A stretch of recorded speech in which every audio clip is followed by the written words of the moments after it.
Number 1. NYPD cop jailed for the death of his 8-year-old son. A former NYPD officer has been sentenced to 25 years to life in prison after being found guilty of second-degree murder in the death of his 8-year-old son, Thomas.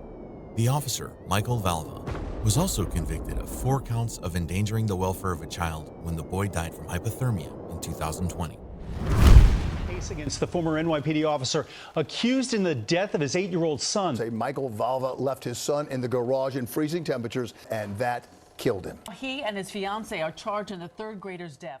According to prosecutors, Thomas and his brother Anthony were forced to sleep in the garage for several months. What's even more unsettling is that both children were autistic. Valva and his fiancée left both Thomas and Anthony out in the garage in 19-degree cold, leading up to Thomas's tragic death on January 17, 2020.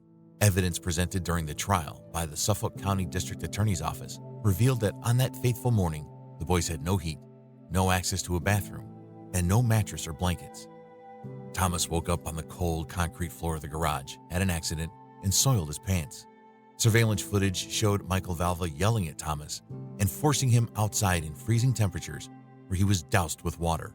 Thomas lost consciousness and repeatedly fell face first onto a concrete patio.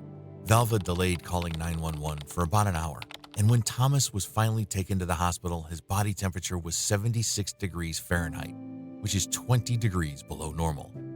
Suffolk County District Attorney Raymond Tierney described the treatment that led to Thomas's death and endangered Anthony's well-being as extremely malicious. While Valva received the maximum sentence, Tierney acknowledged that no prison term could adequately address the defendant's cruel treatment of his own children. Angelina Polina, Valva's former fiancée and co-defendant, is also facing charges of second-degree murder and 4 counts of endangering the welfare of a child. Her trial is scheduled to begin on February 21, 2023.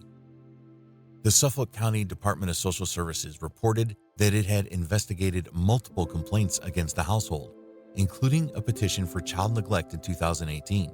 This is one of the most difficult and heartbreaking cases I have experienced in my nearly 30 years as a prosecutor.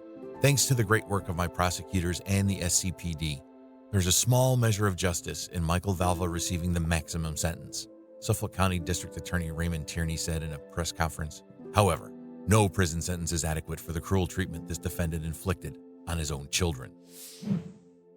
While this tragic case came as a result of an officer being an abusive and neglectful parent, our next story deals with police officers tasing a man to death. Number 2. Cops sentenced for life for tasing suspect to death. Sergeant Marcus Eberhardt, a former East Point police officer, was sentenced to life in prison for the death of Gregory Towns in 2014.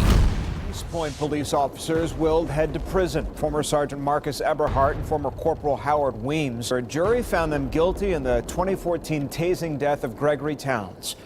Eberhardt was found guilty on all counts, including felony murder and aggravated assault. Another officer involved, Corporal Howard Weems, was also convicted in Mr. Towns' death and received a sentence of 5 years in prison with 18 months to serve. Officer Weems was found not guilty of felony murder and aggravated assault, but guilty of involuntary manslaughter, reckless conduct, and violation of oath of office. During the sentencing, Aisha Smith, Towns' girlfriend and mother of his child, delivered an emotional speech about the impact of the officer's actions on her and her son. Ms. Smith expressed her pain and asked the judge to consider that the officers had taken an oath to protect the community. At the time of the incident, their son was only 3 months old, and Ms. Smith hopes that this sentence will bring closure and make it easier to share the story with him in the future. The incident occurred when officers responded to a domestic violence call. Mr. Towns, who was tired and handcuffed, attempted to flee from the officers. After catching and cuffing him, the officers used tasers in an effort to make him comply. Mr. Towns went unconscious and shortly after passed away. The prosecution argued that the officer's use of the taser was a violation of policy, as Mr. Towns was handcuffed and experiencing difficulty breathing at the time. They claimed that the repeated tasering contributed to his death. In contrast, the defense contended that Mr. Towns' death was unrelated to the taser and instead attributed it to a rare sickle cell trait. They argued that the officers were justified in their use of the taser due to Mr. Towns' noncompliance and attempt to evade arrest.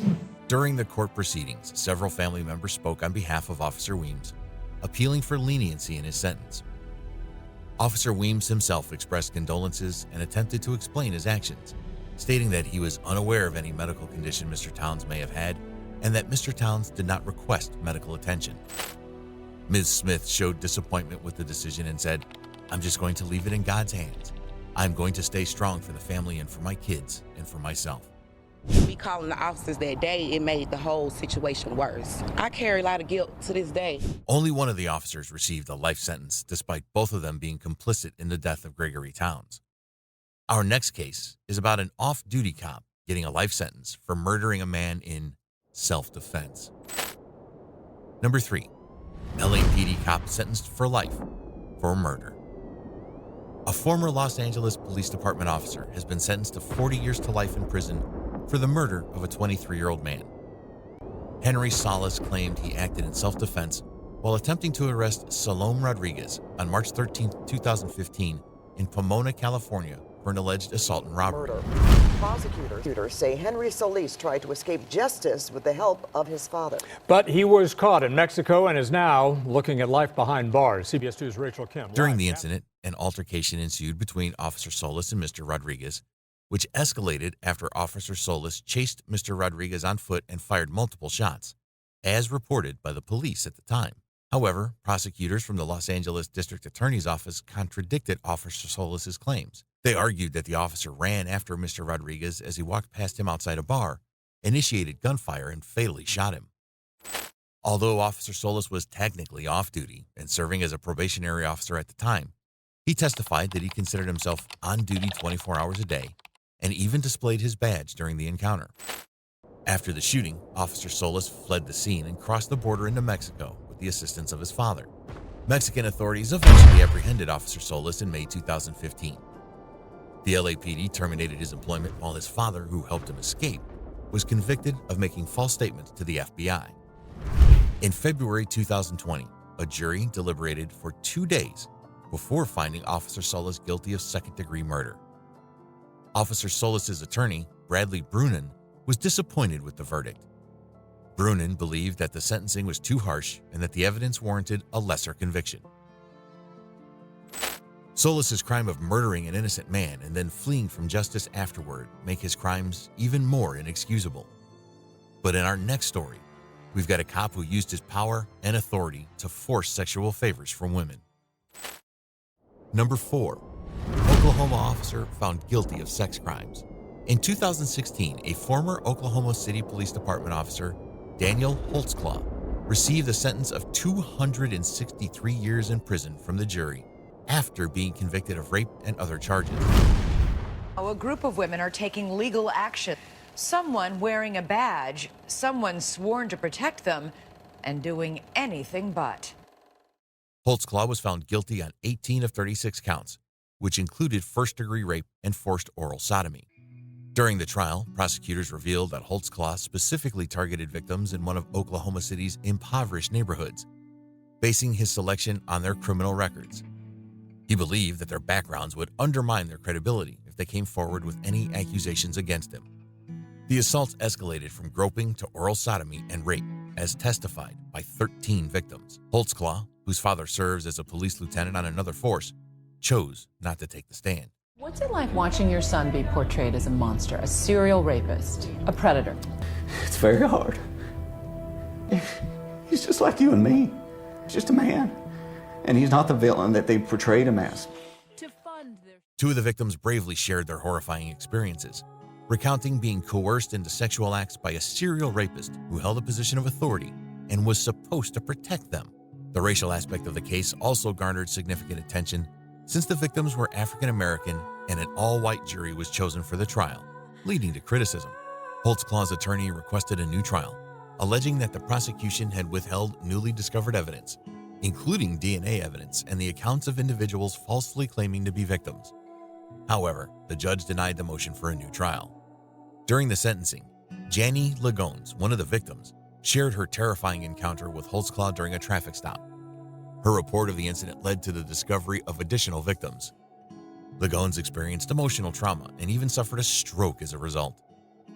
Another victim, Shandarigan Sadie Hill, described being assaulted by Holtzclaw while she was intoxicated and handcuffed to a hospital bed. Lagones and other victims have filed civil suits against Holtzclaw and the city. He made me perform oral sodomy sex on him. Once I got there, they took off my clothes, handcuffed me to the bed, and no nurses, nobody came to check on me. Started to manipulate me. Benjamin Crump, an attorney known for representing the families of Trayvon Martin and Michael Brown, commended the sentence, viewing it as a victory for victims of racism, oppression, and sexual assault against black women. Holtzclaw, a former college football player who holds a degree in criminal justice, was terminated from the police force following an internal investigation. The Oklahoma City police chief described Holtzclaw's actions as the most egregious abuse of police authority he had witnessed in his 37-year career. In a unanimous opinion on August 1, 2019, the Oklahoma Court of Criminal Appeals denied Holtzclaw's appeal. On March 9, 2020, Holtzclaw's petition for a writ of certiorari was denied by the Supreme Court of the United States. So far, all of Holtzclaw's actions to escape the consequences of his actions have gone in vain. If you want to support the channel and want to watch more of these videos, please subscribe as I upload them regularly.